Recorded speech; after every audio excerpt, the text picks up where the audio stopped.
what sort of consideration has been given to more targeted action, whether against a specific federal or state agency or a specific target. I know that may go against a little bit of the national level stuff that you're doing, where you're not trying to impose a remedy, but a particular agency authorizing a coal-fired power plant or continued operation one, or a specific agency just in the aggregate. What thought has gone into that, if any? Well, let me tell you about first our Children's Trust. Our Children's Trust is a nonprofit organization that is coordinating all of the atmospheric trust litigation around this country and then worldwide. So our Children's Trust has a website, has a league of attorneys, many of which are in this room, and they will no doubt be talking quite a bit about this, and they're sort of the strategy nerve center. So I am not involved in the litigation myself, so anything I say is conjecture. But I will say that the idea of putting the trust forward as a frame is very, very appealing, I think, even in these micro claims. Because you could structure an action against a coal-fired plant saying, this is the macro picture, this is the fiduciary obligation of the federal government, and you can't, on one hand, have to reduce carbon by 6%, and on the other hand, allow this coal-fired plant. So as long as it's appropriately put in the macro context, if the relief sought is micro in nature, but you're simply reinforcing the macro result, I think that's positive. Like, maybe other people have different perspectives. But what I wouldn't want is to confuse those sorts of micro attempts with the absolute essential need for the macro litigation. The macro litigation is the only litigation that will force this overall reduction. But of course, preventing coal-fired plants is very necessary too. Yeah, let me just add briefly, I'm involved in a case in Montana against what will be the largest new coal mine in the United States. If it goes through, the state land, the governor and the landlord leased what will amount to 1.2 billion tons of new coal. And so we're going after that on climate change theory and based on the Montana Constitution for as long as it is undismembered by the legislature. But we are not mentioning the word ATL, I think by design, because I think it becomes more complicated to try to go after a specific project, as you say, and sort of take yourself out of the big picture. But I want to pass this one off to John here, who has been more at ground zero with the cases, and maybe you can explain some of the thinking that has gone into not taking on individual projects. Okay. And I'm actually going to pass it off to Julia Olson, of our Children's Trust in the back row.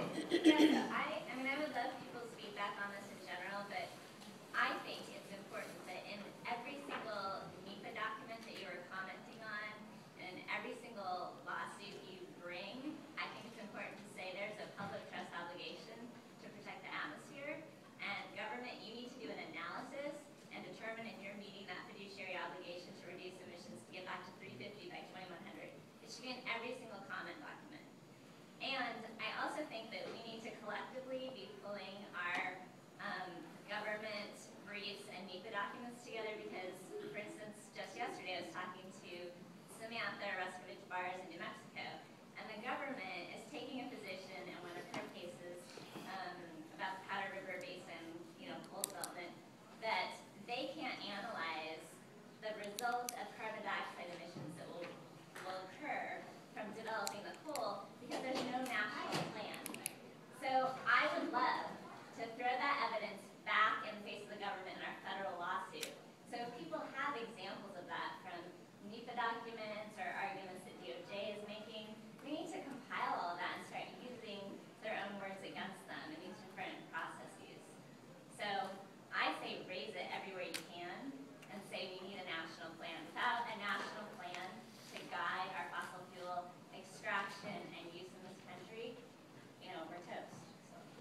It's the same issue that I was trying to address when I talked about the hazard trust.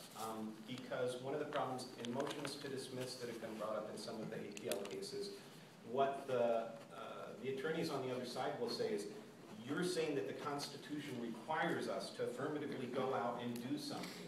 The Constitution's never done that. They can't really cite to any particular authority because there isn't any authority. There's just always been this assumption. Yeah, constitutions don't affirmatively make the government go out and do anything. And it's a problem. In Washington, it sounds like they're willing to bypass that assumption. And so the stretch there will be saying, well, you figured out that there is an affirmative obligation in this area of education. What's the basis? It seems like it's a natural application here because they're concerned with the rights of children and the development of their world, and similarly we're concerned with children in this case, so it makes sense. Part of the reason why I pushed the public hazard doctrine is because if you treat coal and oil and gas as public resources, you're no longer telling the government that they have to affirmatively do something. You're telling them you're constraining them. You're applying a regular negative obligation on them. You're saying, this is yours. Anybody who's burning it is doing it under your authority. You've surrendered your title to it. Quit surrendering your title to it. And so then it's a negative obligation. But if we could do an affirmative obligation like that, if we could have that general model from Washington acknowledged and followed elsewhere, that would be a much quicker route to get to the same place. I encourage everyone to read the case because it's awesome. And our Supreme Court is generally rather conservative. But I mean, there was the legislature has oodles of bills regarding funding of education. And simply because the court exercised continuing jurisdiction over the legislature's activities to make sure that they amply fund education because they've fallen down on their butts for the last 30 years. So it was a declaration of a right, and the remedy was continuing jurisdiction to make sure that the legislature followed their bill that they had just adopted, sort of revamping their whole funding system to make sure that the legislature actually funded it.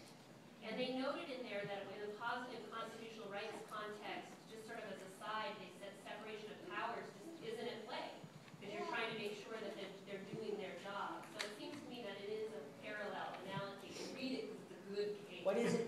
What's the case? It's McCleary versus State, decided by Washington Supreme Court, January 5.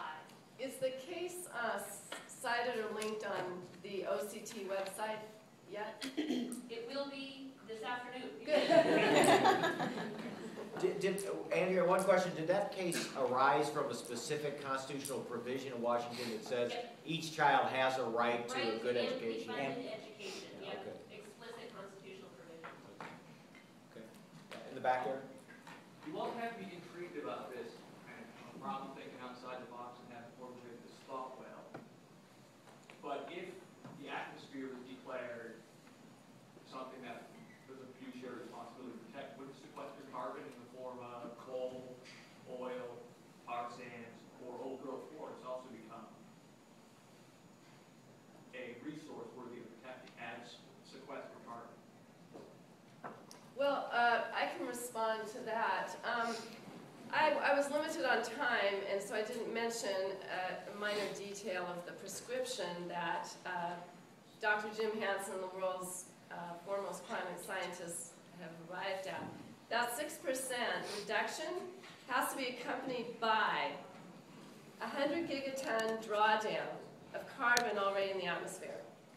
Because we've already, no matter, even if we abide by that 6%, it won't bring us back to 350. So we have to have those soils to sequester carbon. We have to have those forests to sequester carbon. And we have to manage the soils in a way that doesn't release carbon, but rather sequesters carbon. So my response to that under the public trust doctrine is that the doctrine is geared to protecting those natural resources that are crucial to human comfort and survival. And we can just toss out the comfort right now because I suppose there's ambiguity around it. We're no longer in comfort. We're talking about survival towards the end of the century. So let's just go there. The forests are essential for drawing down the carbon.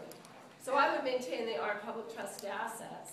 Now, no U.S. case has yet been really presented with that question of whether forests are a public trust asset.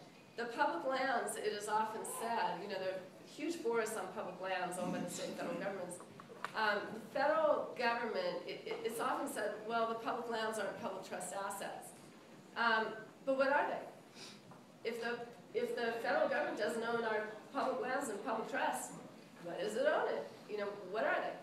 I think there's a very good argument to be made that those forests are public trust assets. It's not part of this ATL litigation we've been talking about. Do you think it would equally apply to keep coal in the ground